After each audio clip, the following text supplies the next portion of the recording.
Hello and welcome back to John's Comics with Kids and another omnibus discussion around the Daredevil. Yes, we have been working our way through several different omnibus. If this is the first time at the channel, welcome in. I got a playlist full of omnibus reviews and breakdowns. You can catch a lot of fun discussions around some of the best comic book characters that there are. Marvel, DC, we've been jumping back and forth a little bit of everything, and I'm very excited about this particular one because this is a first time for a friend of mine to have ever really read Daredevil comics. This is not a Bat Boys night, sadly, despite what JP. Wait, we're talking. It's a Friday. We're talking Iron Flame, right? We're talking more dragons and smut. I will say, at least I bought the book. Okay. Oh wait, wait, are we talking like fairy smut? That one I have read. Oh, I've got now Dungeon Crawler Carl. I've got that one. So I got a lot, and you got me onto a nonfiction book now. I'm adding to the pile. Yes, lots of things. No, JP, tonight. Daredevil. That's right. Yes, The Man Without Fear, Volume 2 from Bendis and Maleev. Yes, we're talking Volume 2. Yes. And I was very excited about doing this because number one, this was one of the runs that got me super hyped when I started reading superhero comics again. And I really enjoyed it. It was one of my earliest exposures to Bendis. And I was coming back to Daredevil for the first time since Frank Miller. And it just hyped me up in a big way. And then knowing for you that you only were familiar with Daredevil from other stories, I was hyped for your exposure to this. So I guess my first question is, how do you feel about Volume 2 versus Volume 1? I think, I feel like they should have moved, like, if they wanted to balance the two books, they should have moved like one story arc to this volume. But I understand why they didn't, like, because that story arc kind of ends that first half of where he is at. Because this is quite a bit shorter. Yes. I think overall, I enjoyed Volume 1 more than I enjoyed this volume in terms of the stories. I do think there's some highs in here. I think the fill-in issues to like get a little more into this volume they didn't do anything for me. But okay. But even the main run here, I think I enjoyed the first volume a little more than this one. Not that I dislike this one in any way, shape, or form, but I think it was a little more consistently higher tier, all the story arcs. Whereas this one, a couple of them are like, they're okay. Like in this one. I mean, a couple of them are really good. A couple of them are like, it was fine. So, but I'm certainly looking forward to talking about it with you and maybe you changing my mind that why I should enjoy a couple of these more than Sure. For those that have not read any of the Bendis era, the concept has to do with Matt at a very tumultuous time in his life. He, as always, let's be fair. He's a superhero. Yeah. There's no calm in the life of Matt Murdock. But at this particular point, there's been trials trying to prove that other court cases involving him as Daredevil. People, the news has gotten out. The Daily Bugle has published the fact that Matt is Daredevil, and then he has been denying it as a way to protect his law license. And Foggy is representing him in this. But this has created a ton of complications in his life. Yeah. He had been briefly married, and it seemed to not really work because she, despite knowing what she was getting into, did not seem to fully understand the gravity of that situation.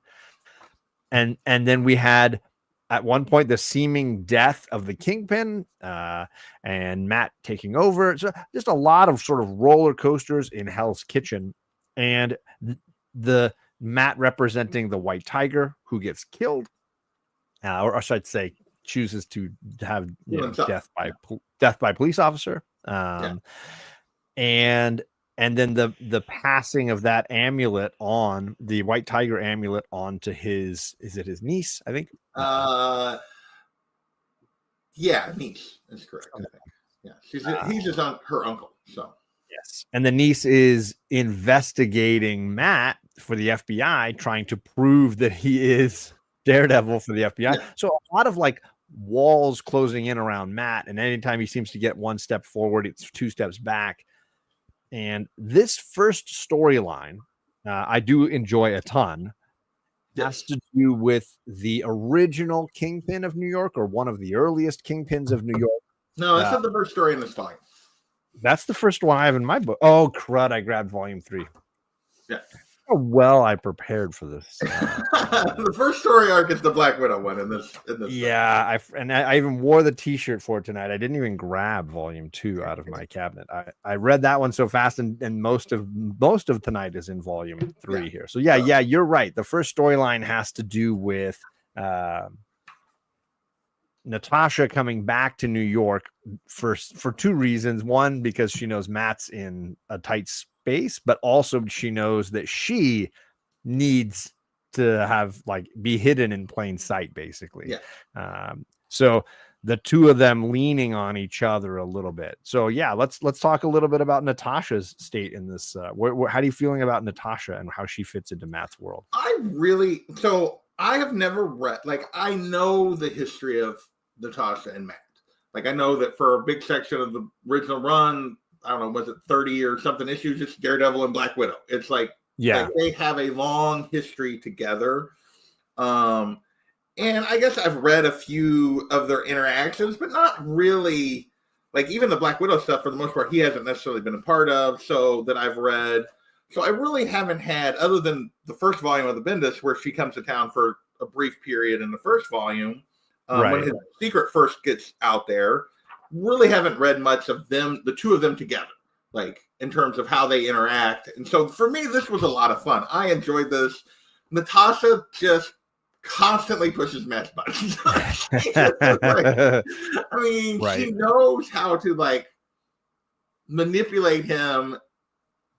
She knows all his weaknesses.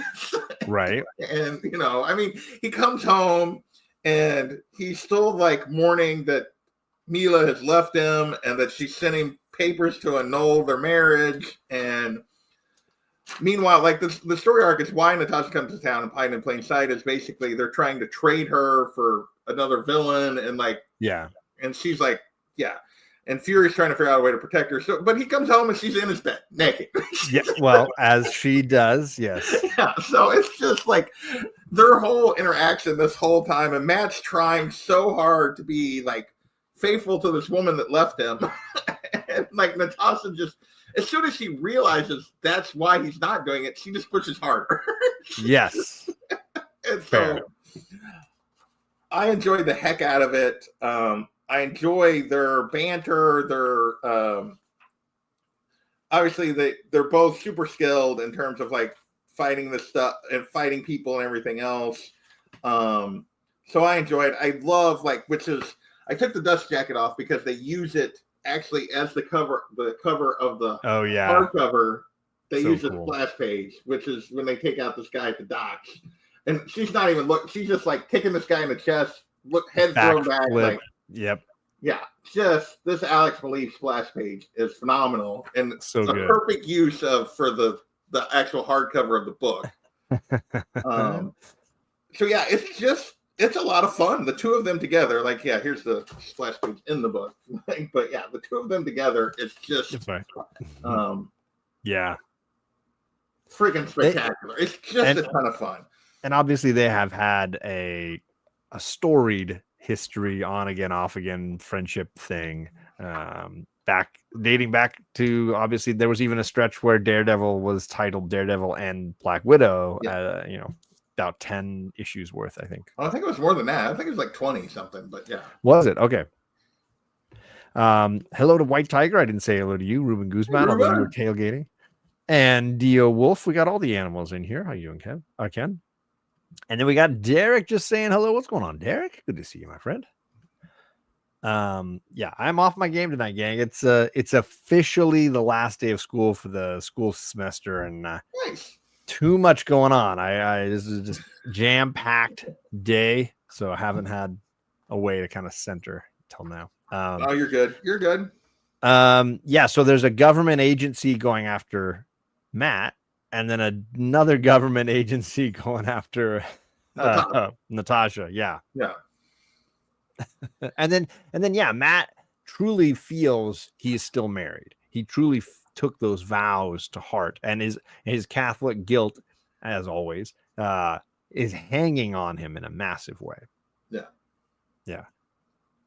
So, I mean, that's primarily the focus for this storyline. I don't remember if there was other elements from that plot line that you wanted to touch on. I just think it's there's not a lot here that's super deep. Obviously, like Natasha's being hunted, Matt's being hunted separately, and they're teaming up. And like I said, she's using Matt to hide in plain sight. I love the sequence. There's a sequence at the end where these guys that they've taken down, the guy that you see them kicking in the chest at the docks, like comes to Matt's house to get revenge. And they basically, Natasha's just waiting for him in a towel, like out of the shower. Yep. And she like kicks all their ass in the towel. And she gets them to drop their card and like take them down. And then when the FBI storms in, she's like, oh, like, she didn't do, instantly, becomes the victim, right? Yeah, the victim, and it's speaking a different language and everything else. And then, I mean, I just love at the end, like when they're and they catch the one guy hunting her, and basically that Fury uses to get her off the hook. And then I love the interaction as she's leaving. It's basically, she's like, Matt, please find a way to be happy. It makes me happy when you're happy. And he's like, you too. And she's like, you know what? He's like, what?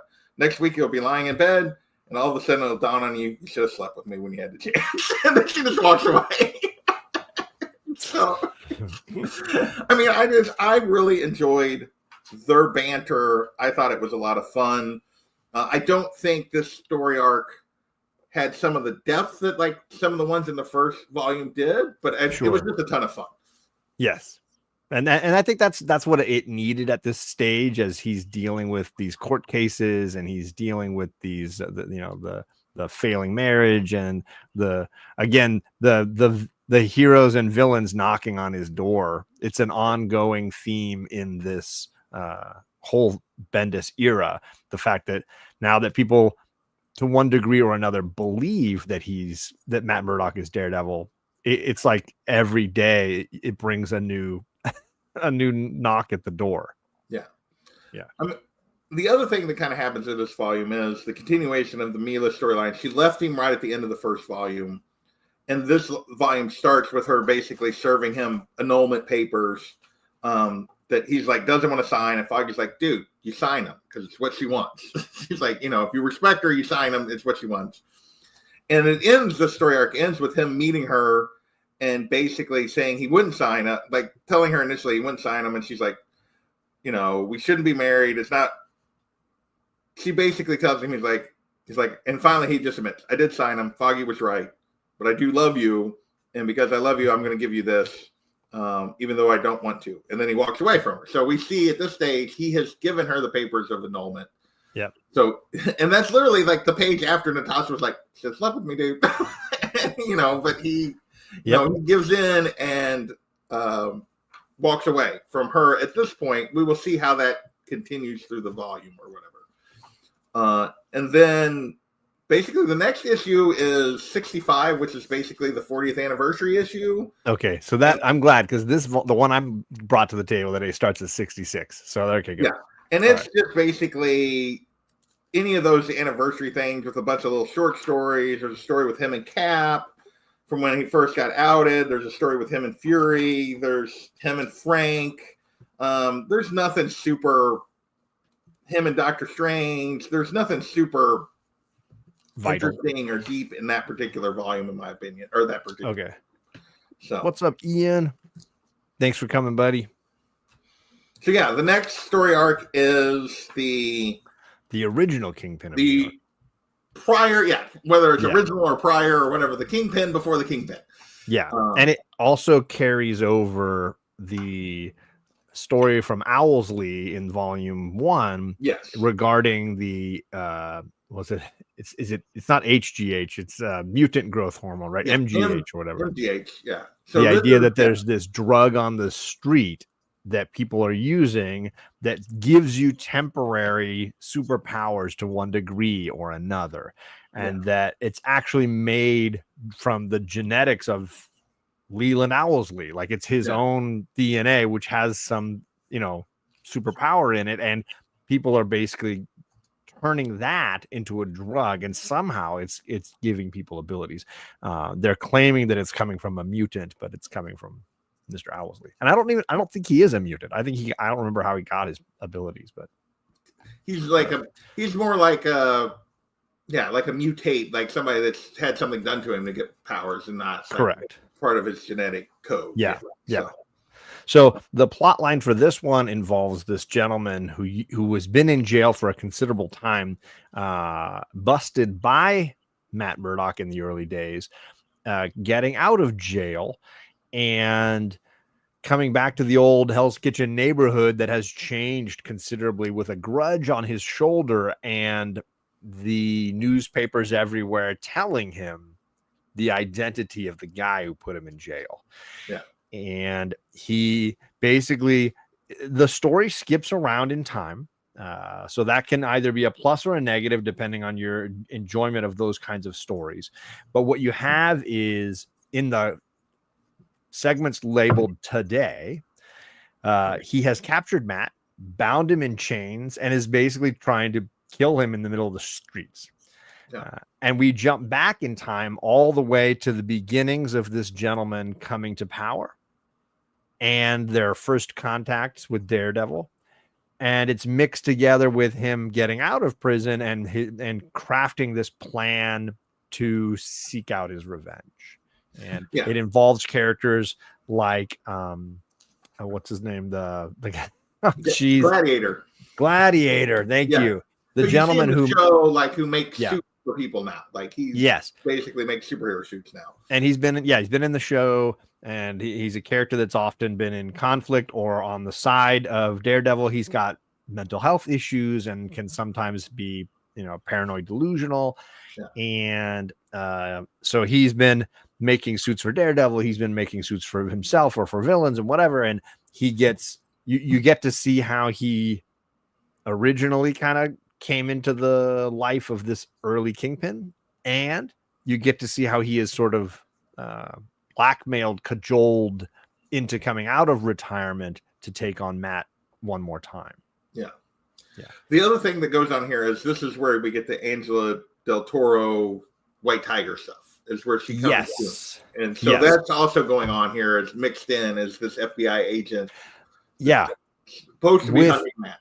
With the original White Tiger in flashback and Spider-Man in both storylines as well. So she has the amulet, has no understanding of what it can do, and she decides to go knocking on Matt's door and ask him for help, despite the fact that Matt is kind of in a place where he's like, look, I can't tell you that I'm Daredevil. I can't admit and help you. You're the cop investigating. You're the special agent investigating me. So if I admit that I'm Daredevil, you can use that against me in court, and you're here asking for my help. You've put me in a very awkward situation. And he basically gives her tough love in education of how to be a superhero. And obviously that comes to be important as this storyline catches up to the present.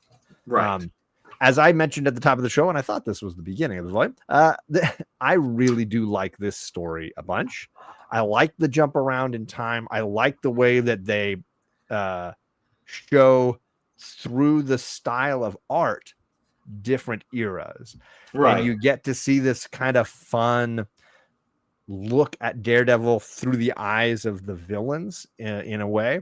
And it gives Maleev some kind of fun to play with. It has this newspaper print almost look to the old school yellow suit Daredevil stuff. Yellow suit Daredevil is like, yeah. So where are we?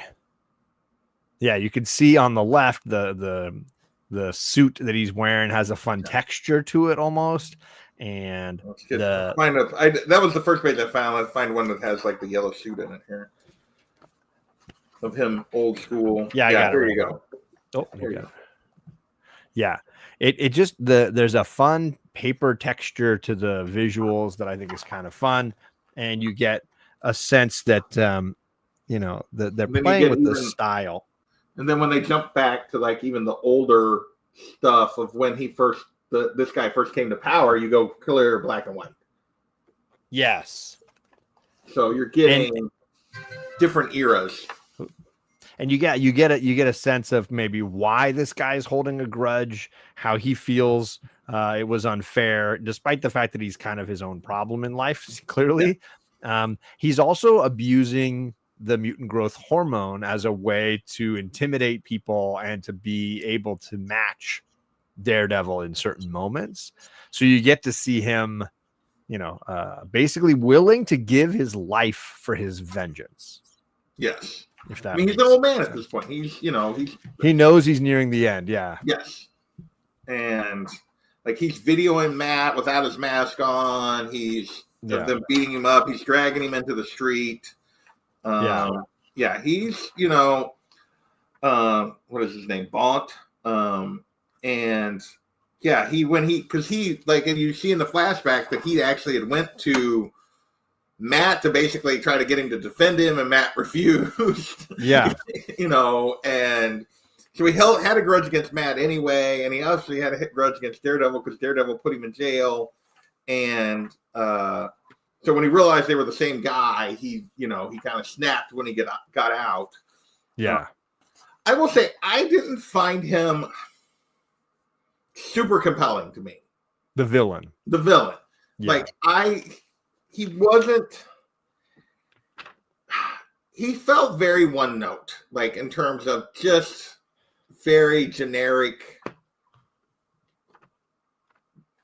guy. And obviously he puts Matt in a very bad situation. So to say that he's not like as threatening as like the Kingpin or anything, right? It's probably is underselling it, because he does put Matt in a very tough spot as he goes through the book. But he just as a character, I was just like not super interested in him. So it didn't leave this like, I like what you talked about, the style of like them jumping around, the way they mixed in the art of different eras. Yeah. Like, make it look like, Golden Age or Silver Age or whatever. Because it is like how he came to power was he killed a hero. Like that was like a Golden Age, World War II kind of thing. And so I really enjoyed the art. Also, the Agent Del Toro stuff didn't I don't know, so this one, like, for me, it wasn't a bad story arc, but like he wasn't super compelling to me, and I really wasn't super invested in this White Tiger. So, So for me, this was a lesser one. One of the reasons I think I liked Volume 1 better was this particular story was like, it was fine, it was good, but it wasn't it wasn't sold for me. Like I wasn't like super compelled by this guy. Got it. For me, I like Gladiator in general, and I like when he appears. I like his mental health issues. I like the way he's kind of abused by villains, and Matt's always there to kind of help him sort it out in the end. I like the way Matt basically just takes the beating and is trying to just, as a way to almost like punish himself, he's willing to just kind of take the beating and hope that the hero or the villains find their better selves. And then of course, I like the time, the history stuff that they give us. It humanized the villain a little bit for me, even if I felt like he was very one note in some ways. It gave him at least a level of humanity, even if it was like unjustified rage, just needing an outlet. It worked for me. And I really, the reason Ayala's story works for me is because I felt so upset about the way he died in Hector, that this felt like the redemption arc to come out of that. And so my emotional state was built on the previous arc and what Hector did. And this was like, and we had seen a little bit of her all the way through, and her sort of feeling like I've got a foot in on each side of the river here, and I don't know where I'm going. This was a fun way to kind of like push her towards one or the other, So all that stuff kind of worked for me. Yeah, I mean, I think she was better than the thing, but I don't know. I do think it was interesting how Matt tries to deal with her, how he like, because she's really like, stop texting me, Jesus Christ, silent. She, I totally lost my train of thought. No, the Ayala stuff. I know. Like, what do I do with this? She's like, I suddenly have this thing, and it's it's a little bit of the Spider-Man, great power, great responsibility. She has this, and she doesn't know what to do with it. Like, she doesn't, like, she's an FBI agent. She's technically supposed to be investigating vigilantes. Her uncle was a vigilante, like, who ended up getting arrested and got killed for this thing, and now it's in her possession. And so I do think there's some compelling stuff there, and how Matt, like, basically, like clearly there's more than enough evidence that he gives her to get himself in trouble, but like, meets her as Daredevil. He won't admit that he's Daredevil when he's Matt, but then he tells her to be someplace and then Daredevil's there, and then he sends her basically into this convenience store where there's a robbery going on. And yes, I love that. And he's like, yeah, you don't need that gun. He's like, you won't need the gun. She's like, you only have 2 bullets, and you only have 2 bullets. She's like, don't need the gun. I'm a federal officer. What the hell? And he just ditches her. He's like, yeah, go have fun. And, to give her a taste for like why. And then at the end, he's like, that's why we do it. And she like takes the guys down. And so I will say it was interesting. It just wasn't, for me, quite at the level of some of the stuff in the first one. So, and I think it was mainly because of Bond. I will say the last page of this arc where we flash back to after, like, when he immediately, when he gets taken down and like the aftermath of him going to jail, and there's like this guy comes up, hey, Wilson, you hear the news? Bond went to the big house. The guy's gone for good. And you see like Fisk is like, oh, really? We should maybe take a ride out to Hell's Kitchen, Right. So that, like, in a way, the connectivity of those two, and that, like, by taking down Bond, he created the vacuum that Kingpin filled. And so that they're connected at that level. So I did think that was a nice little touch at the end of the story. So sure. All right, I've been waiting to talk this next storyline with you.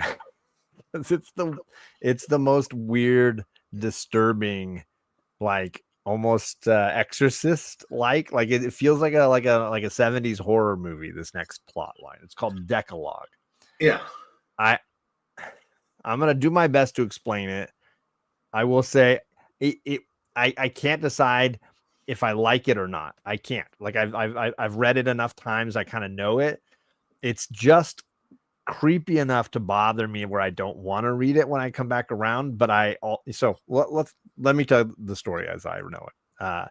There's a self-help group that meets in this church basement, and they're a very odd lot that have somehow found one another. And the thing they seem to have in common is that they agree that Matt Murdock must be Daredevil. Most of them. Most of them, their lives have been affected by Daredevil in some way. Yes. Yeah. They don't necessarily like him very much. They seem to be kind of anti-Daredevil for the most part, to varying degrees. But yes. Yeah. And they've also come across the creepy demon baby. I don't understand. Yes, I mean, that's what it. I mean, do you have a better name for the creepy demon baby? No, I don't. Okay, good. So, they are meeting and they're discussing their issues, and each story seems to have as a tangential connected piece the idea that there's this creature, this monster, this thing out there that lives inside of people, corrupts them, and then when it's done with them, climbs up graphically out of their mouth and seeks out its next victim, like a parasite. Oh, yeah. And one of the people at this self-help group meeting has the beast inside of it.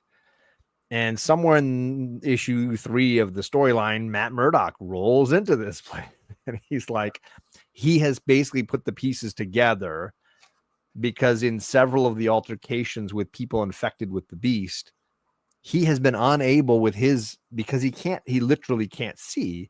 His sonar has made it difficult for him to tell what's going on when the person dies and the creature comes out and finds a new host. He's kind of at a loss as to what's happening because he can't track this thing in the same way because it's again, it's connected to its host.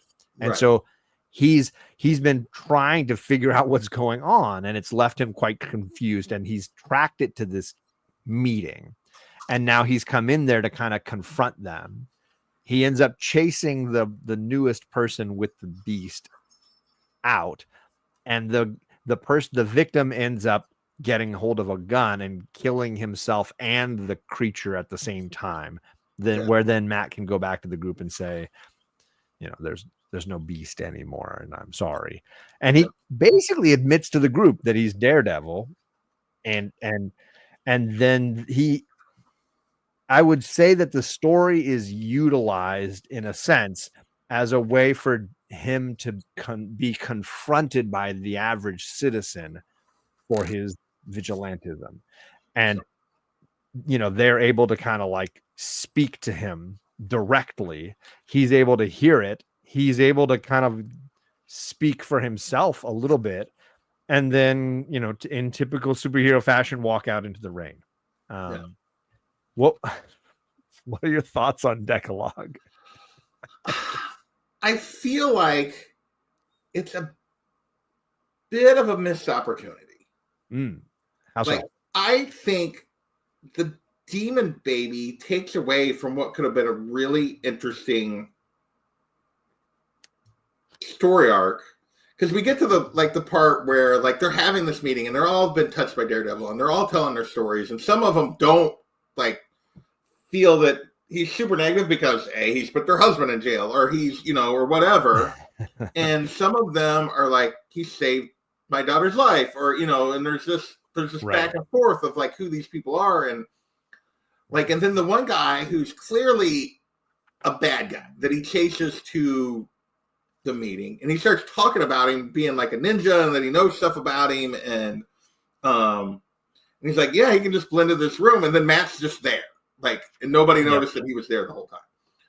And I think he's a ninja, JP. He's a ninja. He's a ninja, yeah. Well, even like the FBI at the end of it's like fucking ninjas. Like, he disappears on the FBI guys that are trying to follow him. Like, and then at the end we get where he comes back to these people. He tells them to stay, like as he chases this guy, and then he comes back and he has a conversation, which I think is really good. That's my favorite part of the story for sure. I think the group, him having to hear them, obviously he's there because there's a villain, which is fine. Like, I just think the weird demon baby villain that is just bizarre, it is like distracts from what's going on. I think it could have been any other kind of like villain. Like, it could have been like a gangster guy, you know, like it could have been like, it could have, the weird demon baby, like, takes away from the fact, like, it just makes the whole thing weird. And whereas I feel like the whole you need to use the word weird more. The people, like, you hear them giving their perspective where he had to hear it, is in him coming back and telling them his truth, like, hey, I've heard you, and this is why I do this, and you know. I think could have been more powerful if it had just been a little cleaner. Like, if that makes sense. Like, I think it was still really good, but it was just a little bit less than it could have been, in my opinion. Yeah, and again, like I mentioned, I'm pretty torn on it. It's too. My biggest gripe is it's a little too graphic and horror filled for me. Yeah, and it doesn't. Although I do like the concept that a lot of Catholicism has some pretty dark demonic possession, exorcism kind of things. And I appreciate that they were leaning into that concept. But yeah, to your point, the drama of this plot of this arc is so good that it gets lost by the shock value of the horror for me. Yeah. And that's where it that's why it's a real mixed bag for me. I'd also like and this doesn't happen enough in Daredevil comics, but I like seeing the limitations of his power. I like seeing the fact that, the woman is screaming at him at one point, like, don't you see what's happening? And he's like, what? Like, what are you talking about? Like because he's dealing with the victim that just died, and she's going to now, it's trying to get into her. Yeah. And he's like, what am I missing? Like because he literally can't see it. Yeah. And I like when they highlight his limitations, because he's got more limitations than a lot of superheroes. And I think that makes him incredibly yeah, I do think that is a strong point, because like there is this sense of like, because Matt can like hear a guy's heartbeat like 3 blocks away and all this kind of stuff, that he's a little bit like, at times when they write him, it like, even in Bendis at times, that he's like this omnipresent, like knows everything that's happening everywhere. And like he has huge advantages from his other senses being heightened. Yeah. But it doesn't completely eliminate the fact that he's blind. Yeah. And I think it's important when they point that out. Like, I think it's a good use of like, hey, yes, he has all these advantages over the average person, and yet still they don't fully make up for the fact that he can't see at times. Right. And it's what I like about the show, in the sense that they're often, demonstrating for us that it's almost like his best power is the fact that he can take punches. His best power is that he's got such a thick skull, and he's so used to pain that it doesn't phase him, and he's willing to push through almost anything. Yeah. So this story has him confronting emotional pain in a different kind of way, and the things that he's caused as his time as the kingpin of Hell's Kitchen. I like that he's disarmed, I guess, in some ways in this storyline. Yeah, no, I think it, like I said, it's like, it's just this for me, it was just this very slight missed opportunity. Like they almost pulled off something, I think, that could have just been really, really great. And instead, because it's got this weird side to it, horror thing to it going on. Yeah. It's just good. And they never, despite my other gripe about it is they never explain what the damn demon baby is. Like there's like where it came from, or like nothing. There's no background here. Nothing. And like the guy that has it in him, that knows all this stuff about Matt, like, because he's talking like he knows a lot about Matt when he's talking to the group. And it's like, is that the demon? Is this guy some guy who knows something? Like, you don't ever get like any kind of understanding of what's really going on here. Yeah. And yeah, I think it just subtracts from the overall opportunity that they had by doing something like this, where Matt is at this group and gets to hear their unfiltered, like how he's affected these people unfiltered, and then has a chance to talk to them. Yeah. And I think that was a really cool concept that just got lost by a little bit by this weird demon baby. So I'm good. I'm glad that at least we're on the page that this is a mixed bag, this storyline, and a little all over the place. All right, final storyline. Now we're to the big finale to this Bendis run. Ultimately, there's some other stuff we'll touch base on a little bit at the end here, but the last few issues are a sort of large story arc where the game of chess between Matt, the government officials, and the Kingpin comes to a head. And Kingpin, who has been hiding abroad after his assassination attempt almost succeeded and he almost died, has basically turned himself in, and there's a big case against him. And he has basically decided, you know what I'm going to do is barter to gain my freedom, and I'm going to give away Matt Murdock in total. And so to go back to the first volume, like Kingpin gets taken out because he's known who Matt is. Like if you go back to Born Again or all these storylines from, Kingpin's known who Matt was for a long time, that he was Daredevil. Yes. And he's never really used it for himself, but he's never like given it like he's basically made Matt untouchable, not allowed other people to use the fact that he knows who Matt is. or who Daredevil is. And like part of the reason he got taken out was people found like these other people found out that he knew, or like, why aren't you using this? And tried to like gave it to the FBI, and it's how it all got out that Matt was Daredevil and got in the newspapers.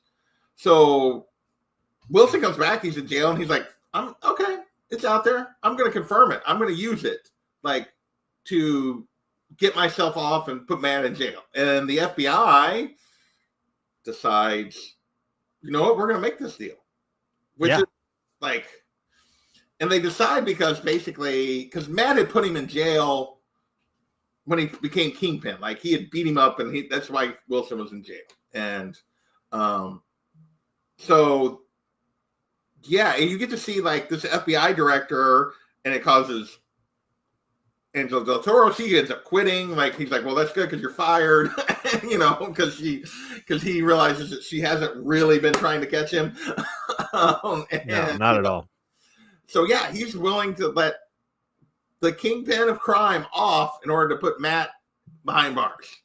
And I feel like, and I get the sense from your statement that you don't buy the rationale. The rationale works for me in the sense that this guy's he recognizes the case against Kingpin is falling. No, the rationale works for me. Okay.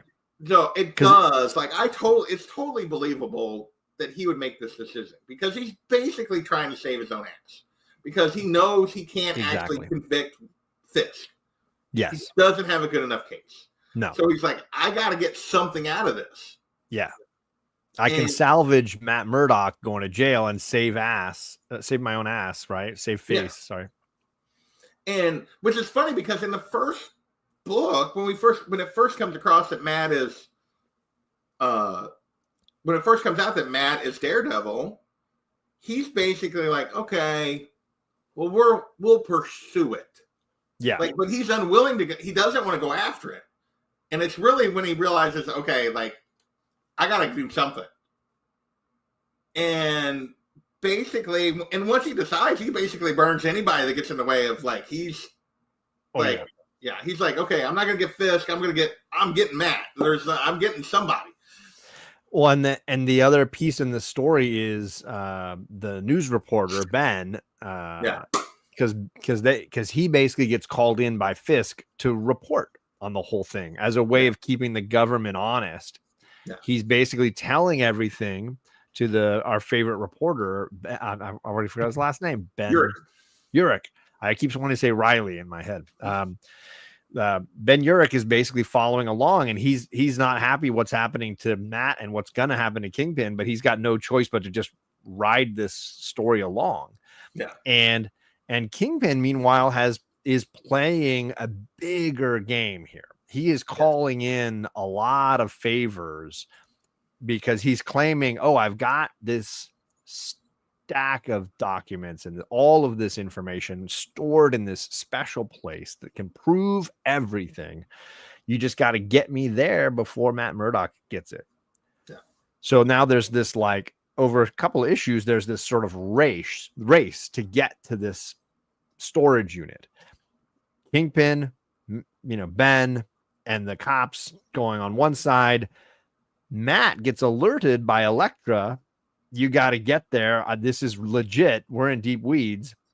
And then assassins start popping out of the woodworks. We got Bullseye throwing cards. Back. Bullseye's going after him. Yep.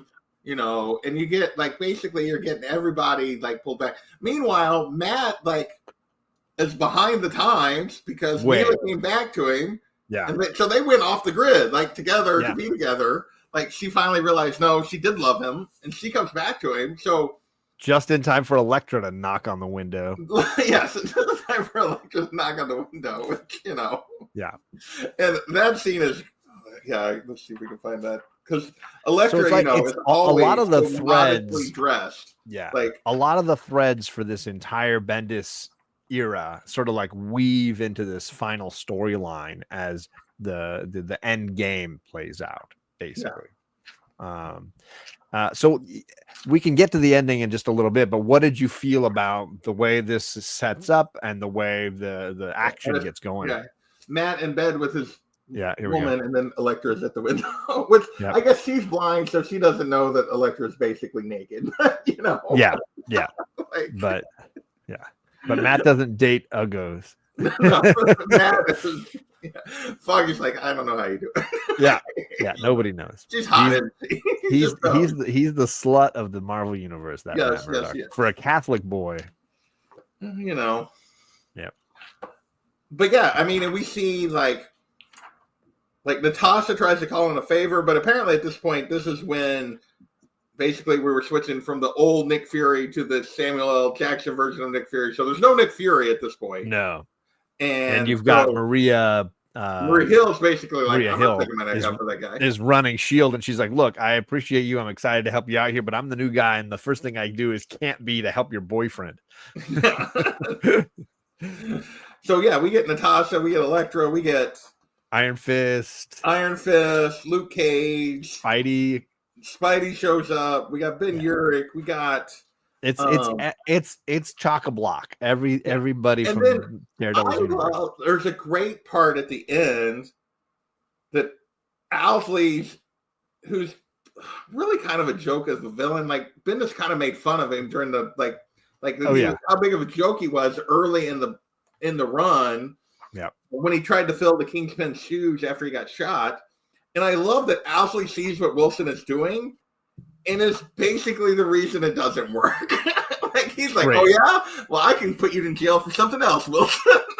Yeah, no, it's the piece on the chessboard that Kingpin's not watching for, right? The other players in the game, and as Matt gets deeper and deeper in weeds here, with all of these things closing in around him, Owsley seizes the opportunity for sure.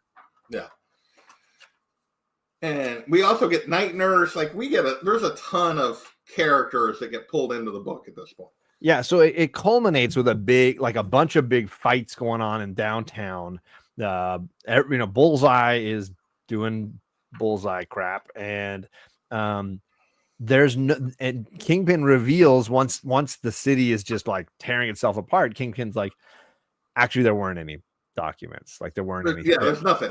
This was all a ploy to get him out in the open, to hurt him, and then I'll tell you right where he's gonna go when he's injured, which is to the Night Nurse, the basically the hospital for superheroes. Yeah, and he's like, we'll just wait there. We'll get him there, and that's where this kind of comes to a head. Everybody is downtown. The Night Nurse is, has no choice but to like turn him over. And Matt's like, look, I don't want anybody dying for me. So he's on his own, despite being pretty banged up. He doesn't want, all of his friends to like stand in the hallway and battle for him. So he just walks out and turns himself in. Wearing half of his Daredevil costume, but despite the fact that Luke is there and Iron Fist and Elektra, and they're all fighting the ninjas and the cops, who are all because the Hand is there, and there's all kinds of crazy crap going on. Yes, and then that leads to the final issue where we get the trial, where Matt's basically got to face the music, and you have this like dream sequence where he considers for a moment running away. He considers what his life would be like if he's like, look, I can throw away the law career. I can let the world know I'm Daredevil, run off with Mila, change my look and hide out in Paris and try to live a life, but I'm going to wake up to Bullseye killing her someday, is what the reality he comes to terms with. And he's like, this is not what I want. So I would rather just risk what's going on in court, which is the likelihood of going to jail. And of course he does. He gets sentenced and sent to jail, and Fisk gets sent free, and Fisk is all happy until Owsley's like playing his card, which sends Fisk back to prison as well. So now it ends with all of them in jail. Owsley's in jail. Fisk is in jail. Matt is in jail. And that's like the final moment. I'm just curious how I don't know if you knew that it would end this way. How are you feeling about it? Because I know, like, I did not know it would end this way, because I know, like, recently during the, like, Zardisky run, like, Matt goes to jail, and I didn't know that he'd ever, like, went to jail before. I did not know that this is like wait, they've already done this. They did, yeah. I feel like Chip's, as much as I loved Chip's run, it's always going to be like a lower tier for me, because he does pilfer a ton from this Bendis and Brubaker era, but not in a bad way, but he does utilize. From a storytelling standpoint, I feel like this is where this was headed from the beginning, when, like, Bendis was like, okay, how is Matt going to deal with his identity being out there? Right. And it's really like, that's what Matt is, the whole run is really about Matt getting exposed, and how does he deal with that? How does he react to it? How do the people around him react to it? So I feel like him ending up in jail was where this was always headed. Like a logical consequence. Like the logical consequence was. And you even got the preview with the White Tiger and Matt trying to defend him, and like that basically people were out for, like, they appreciate heroes, but yet they were out for blood on heroes, and a little bit. And like, right. Then ultimately this is where it was going to go. I guess it depends on your thought process, though, of the fact that he's in jail. See ya. Enjoy, next writer. You know, like, there's a little bit of a, like, that's kind of a dick move, Brian. He painted Brubaker into literally, a 12 by 12 box. And like, let me paint the next guy into a corner. Yeah. Yeah. I mean, that's funny. I didn't think of it that way. Knowing Brubaker and Bendis and how they were kind of, I'm sure they talked about it. I felt like this was like there was a design to it, and that Brubaker was probably like, this gives me, a different playground to toy with. And Brubaker's stuff tends to be heavier anyway. So putting the beginning of his story in jail, because spoiler alert, Daredevil's not in jail forever. I think is interesting as well. And I will say, I struggle to separate the Bendis and the Brubaker eras. They do bleed across to each other, because it's a direct following. Like, there's no I want to say the cover of the next issue is Daredevil with bars in front of him. Like, it's like it just follows immediately on the heels of it. What's up? Brian's in the chat. Brian. As a reminder, the Comic Book Community Awards are open nominations right now. I know on the website it shows that I've been nominated for some stuff, and that's pretty awesome. I appreciate it. It's some people have included us, and I appreciate that. We do a lot of Omni discussions around here. Me and this guy, me and Magic Lasso, me and No Good Comics. So I appreciate people thinking of us. Yeah, that Omni guy, that Storm Omni guy. But thank you, Brian, for continuing to do that. And a friend reached out recently, and they're actually gonna do one category in honor of Jen. So the one somebody is I can't remember the specific terminology, but they're sponsoring. That's what it is, sponsoring an award in her name. So that was kind of cool. That's awesome. That is awesome. I did not know that. So that is super cool. Yeah. It's my friend Richard. So he's often in a chat. He is one of my moderators, and I don't know if he wants me to tell people that he's doing that, but I'm telling all three people watching the stream right now. Yeah. They now know. Catch out the back. Yeah, exactly. Oops. Spread like wildfire. What are you gonna do? But anyways, Brian, you're awesome. Keep up the good work, my friend. And people, if you need the link for the CBC Awards, go ahead and snag it from me. I'm happy to share it. So I liked this ending a ton, and it makes me dive right into the next book almost every time. I liked it more if Brubaker's Omni wasn't out of print. Fair. I mean, from a selfish standpoint, I was like, okay. And I went and looked, and I was like, Brubaker Volume 2 Omni in print. Brubaker Volume 1. No. Wow. I didn't even know that 2 was still in print. That's funny. I'm pretty it's usually the other way around with those kind of things. I'm pretty sure when I looked at, when I first bought the first Bendis one, I'm pretty sure you can still find the first Brubaker one. Like, I feel like it's just now, like, disappeared. It just got to where it was, like, not available. It's like, ugh.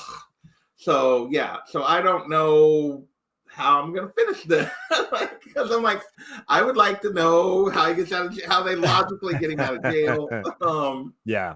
But And there's some there, you know, again, I would like to go back and read it as well. And I never finished the Mark Waid run, and I want to read that as well, which follows on the heel of Brubaker. Yeah. And on and on and on. Charles Soule's in there a little later. Charles Soule's in there. And then, so if you ever get back around to wanting to dive into this world, I'm happy to I'm happy to do more of these for sure. Yeah. No, I will say, as someone who would like I told you, never had read Daredevil. I had read him in other books when he appeared in other stories and that kind of stuff, but I had never read any Daredevil. Like, I know the basics. Most of the basics I know are really like from the Miller run, like the classic stuff and like stuff that's been in the shows and the movies adapted for that kind of stuff. Because I've watched those, but I never read any of it. So I really, really enjoyed this. I really enjoyed like diving into Matt a little bit. I really enjoyed the cast of characters that's around him. It's like, yeah, you know, I mean, I enjoyed seeing him and Natasha interact in this volume. I enjoyed the little bit of Matt and Elektra, like that they clearly don't know what to do with each other at this point. Like they clearly still care, but at this point, like they don't really want to have anything to do with each other either. So it's like, you know, I enjoy seeing Matt interact with Pete and seeing him interact with Luke and, you know, and like the other heroes in New York and where his kind of place is. So I enjoyed a lot of the stuff here. I enjoyed all the like him dealing with this, you know, what do you do? He's been outed. What does he do? And like, how does he handle it? Does he just speak to be like, yep, that's me, and deal with the consequences? Does he try to hide it? Like, you know, what does he do? A lot of moral dilemmas for sure. Yeah, the moral dilemma and how, like, if he doesn't hide it, how that affects Foggy and how that affects everyone around him. And so it's very interesting, even though like the public just believes that, like, yeah, he's Daredevil. Like, are you really blind? Like, you know. Yeah, there's only a limited group of people still backing the he's blind, no way kind of plot. Like, most people, villains, heroes, and you know, civilians seem to buy right in. Yeah. So how do you feel? I guess last question I know if I have for sure. How do you feel about this as a jumping on point to people who've never read Daredevil like yourself? Because you had mentioned to me at one point, hey, if you were going to read Daredevil from the jump, where would you go? And I know there's people that say, hey, start right at issue 1, start with when Frank Miller takes over, read Born Again, go to Bendis or go to Quesada and Kevin Smith, you know, whatever. Like, I think it's a really good place to start. I would be interested now to go back and read the start of volume 2, the Kevin Smith and the David Mack stuff, because so much of this is really set up on the fact that Karen died. Like, there's a lot of this that comes from that Matt is dealing with and how he reacts. So that happens during the Kevin Smith portion of this run. And like, so from that standpoint, I was like, would I have been better off reading?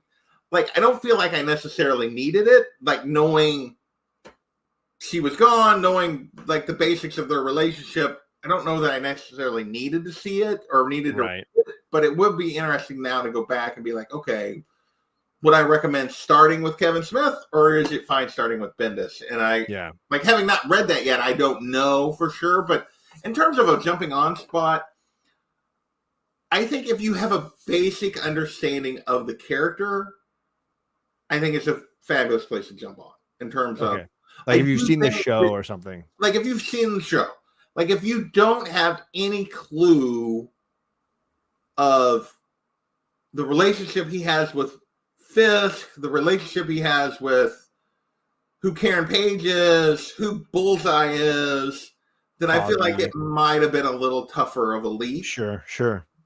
Just because, like, if you don't know, if you're completely new to the character, I think, like, it's probably, there's a little bit of a lift there because there's like I remember early in the first volume when he's like, well, the first story was like that weird thing with the kid and stuff. Yeah, the newspaper one. Yeah, that would have been like, what the hell is going on? Like, a little bit.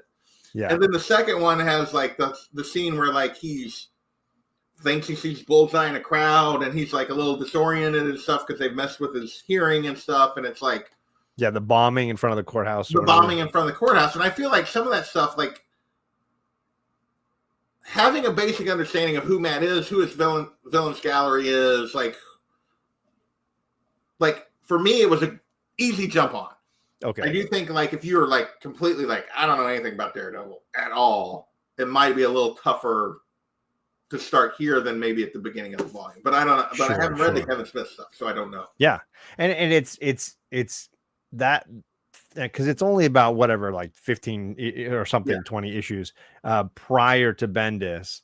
But it's also, Kevin Smith, notoriously slow writer who often never finished runs he started.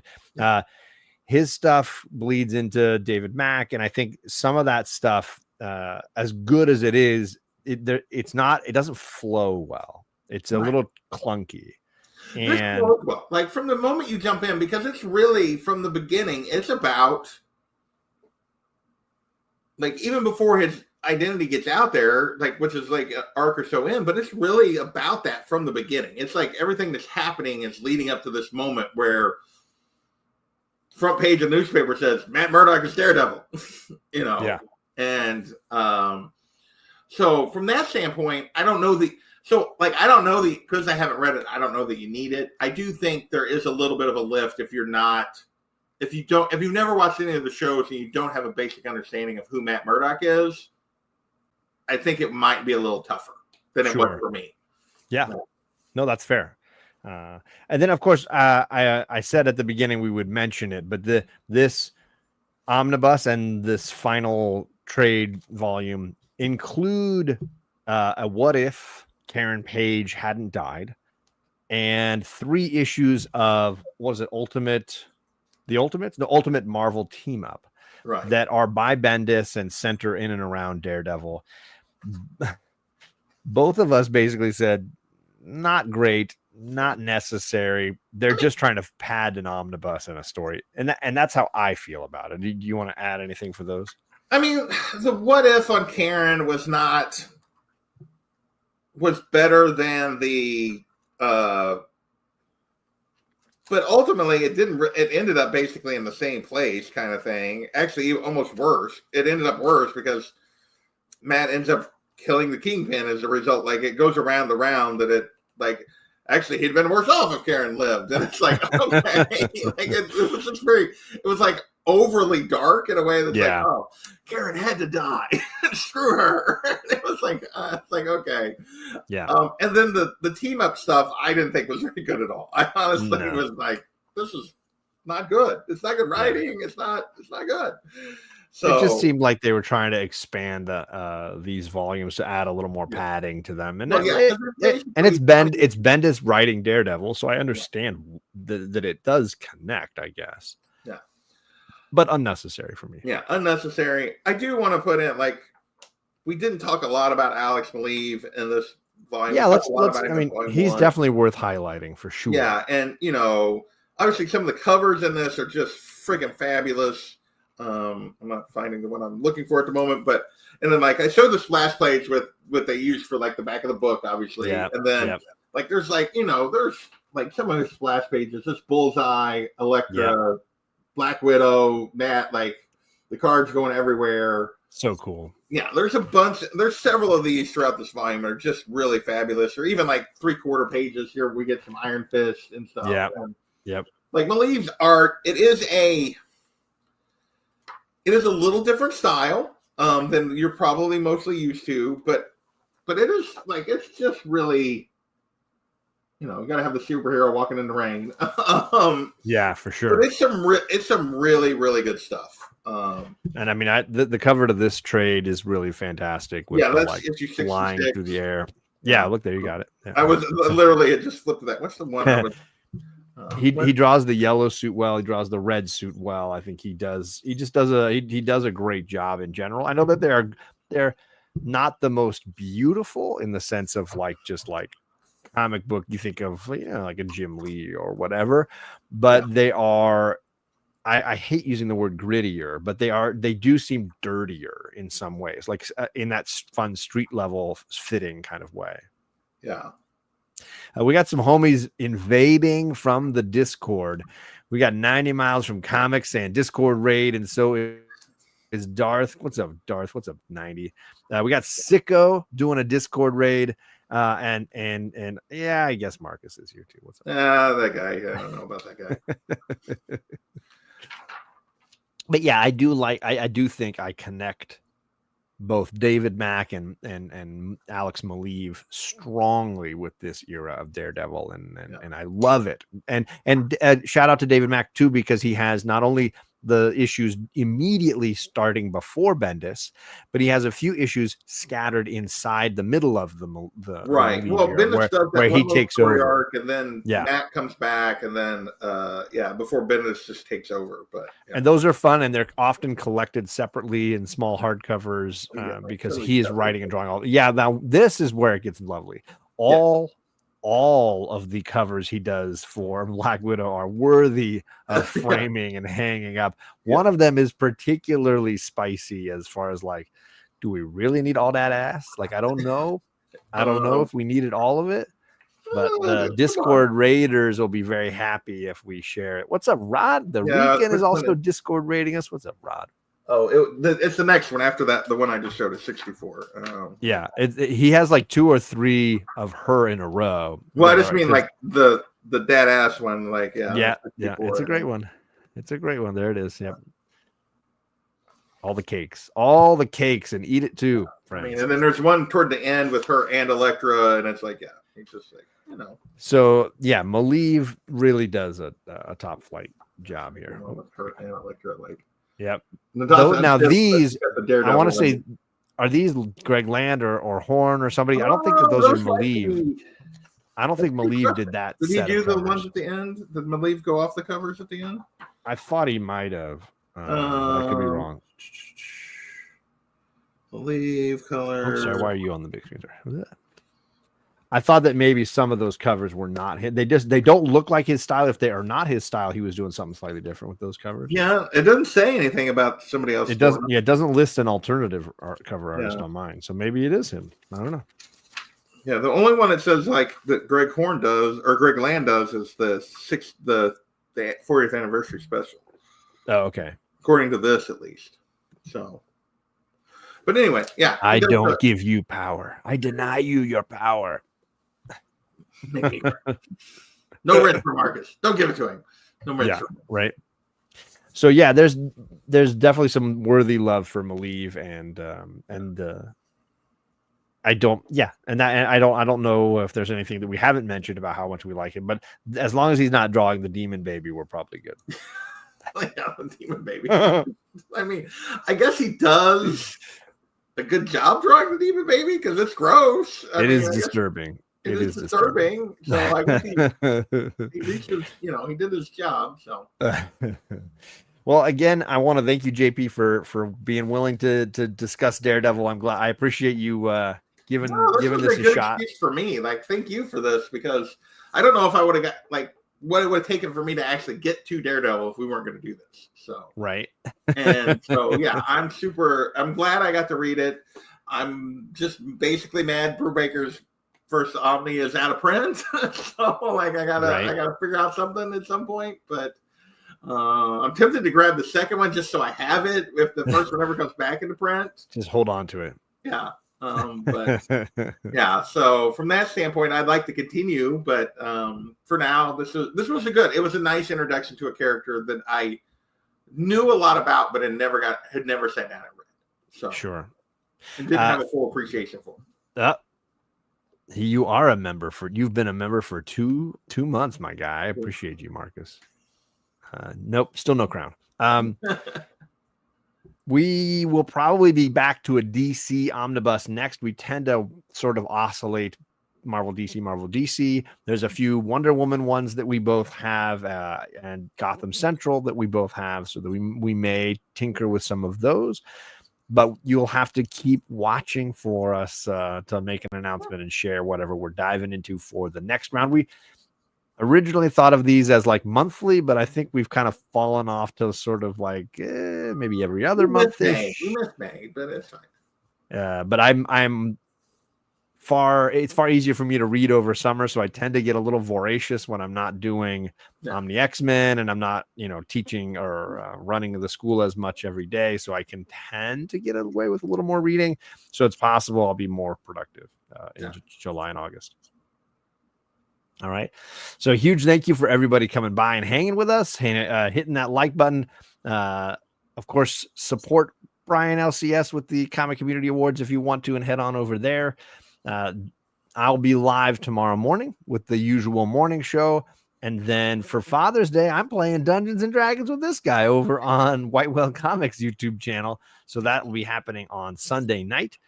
And then the big Omni X-Men giveaway show is coming up on Tuesday night on No Good Comics YouTube channel. That one will have gifts for just members in the chat. So if you didn't play and get on the wheel at all, you can still win some prizes. I'll be giving some stuff away in the chat. But if you're on the wheel as well, it helps out. You got a lot of prizes. I think we're nearing to 10 different prizes that we're giving away. I was making a list the other day and I was like, that's a lot. There's a lot of giveaways happening there.